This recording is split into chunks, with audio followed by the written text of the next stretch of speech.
సాంఖ్యయోగంలో 6వ శ్లోకం. నచైతద్విద్మః కతరన్నో గరీయో యద్వా జయేమ యది వా నో జయేయుః యానేవ హత్వా న జిజీవిషామ తే అవస్థితాః ప్రముఖే దార్తరాష్ట్రాః.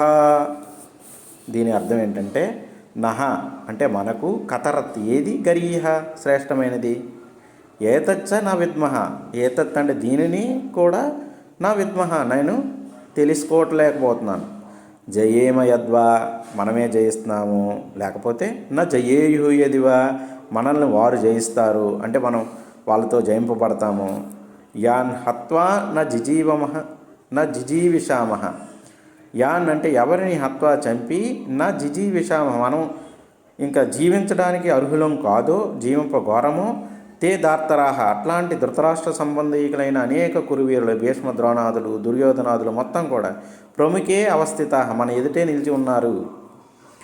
అంటే ఇప్పుడు యుద్ధం చేస్తాం, మనం జయింపవచ్చు లేకపోతే వాళ్ళు జయించవచ్చు, అదంతా మనకు తెలియదు. కానీ మనం ఎవరైతే చంపి మనం జీవింపగోరుకున్నాము, ఎవరిని చంపితే మనం ఇంకా జీవించడం అనవసరము, అలాంటి ఈ ధృతరాష్ట్ర సంబంధీకులైన కురువీరులంతా కూడా మన ఎదుటే నిలిచి ఉన్నారు కదా అని అర్జునుడు బాధపడుతున్నాడు. ఇంకా 7వ శ్లోకం.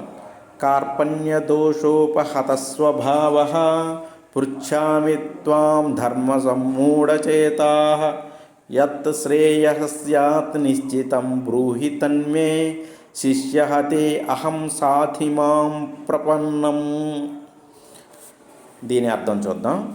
కార్పణ్య దోషో అపహత స్వభావః అంటే కార్పణ్య దోషం. కార్పణ్యం అంటే ఏంటంటే కృపణత్వం. ఇతనికి కృపణత్వం అంటే ఆత్మజ్ఞాన శూన్యత, అంటే ఆత్మజ్ఞానం అనేది లేనితనం అన్నమాట. అట్లాంటి దోషం వల్ల అపహత స్వభావం అంటే తన స్వభావం కోల్పోయాడనమాట. తాను ధర్మ స్వభావాన్ని ఎందువల్ల కోల్పోయాడు?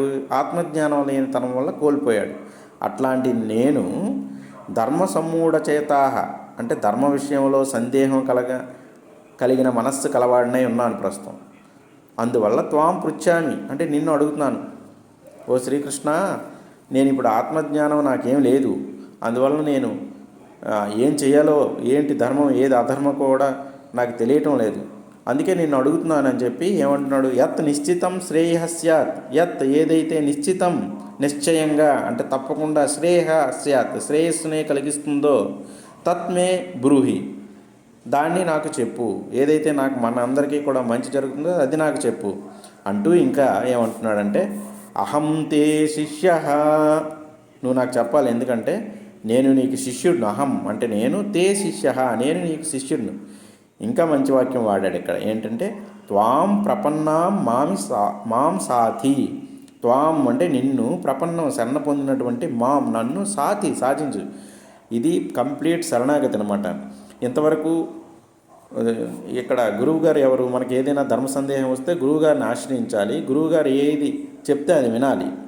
ఇక్కడ కూడా పూర్తి శరణాగతి వహిస్తున్నాడు అర్జునుడు. నాకు ఏమీ తెలియదు, అందువలన నేను ఆత్మజ్ఞానం లేని తనం అనే దోషం వలన కొట్టబడిన స్వభావం కలవాడిని, నాకు ఏది కూడా తెలియట్లేదు, ఇందులో ధర్మ సందేహాలు పూర్తిగా ఉన్నాయి, అందుకే నిన్ను అడుగుతున్నాను, నువ్వు నాకు, నేను నీకు శిష్యుడిని కాబట్టి నేను శరణ పొందాను కాబట్టి నువ్వు నన్ను శాసించు, ఇది చెయ్యాలి అంటే ఇంకా అది చేస్తాను అని శరణాగతి ఆత్మసమర్పణ చేసుకున్నాడనమాట.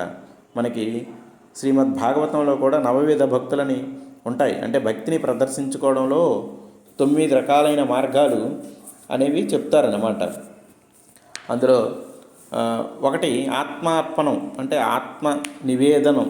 మన పూర్తిగా కూడా శరణాగతి పొంది ఇంకా నాకు ఏమీ దిక్కు లేదు, నువ్వే దిక్కు, నువ్వేం చెప్తే అదే చేస్తాను అనేది కూడా మన నవవిధ భక్తుల్లో ఒక విధమైన భక్తి. మళ్ళీ ఒకరోజు ఈ నవవిధ భక్తుల గురించి కూడా చెప్పుకుందాం, చాలా బాగుంటాయి ఇవి. అది మనం భాగవతంలోనిది అంతర్గతమైనది, అది కూడా చెప్పుకుందాం. సర్వం శ్రీ ఉమామహేశ్వర సమాపనమస్తు.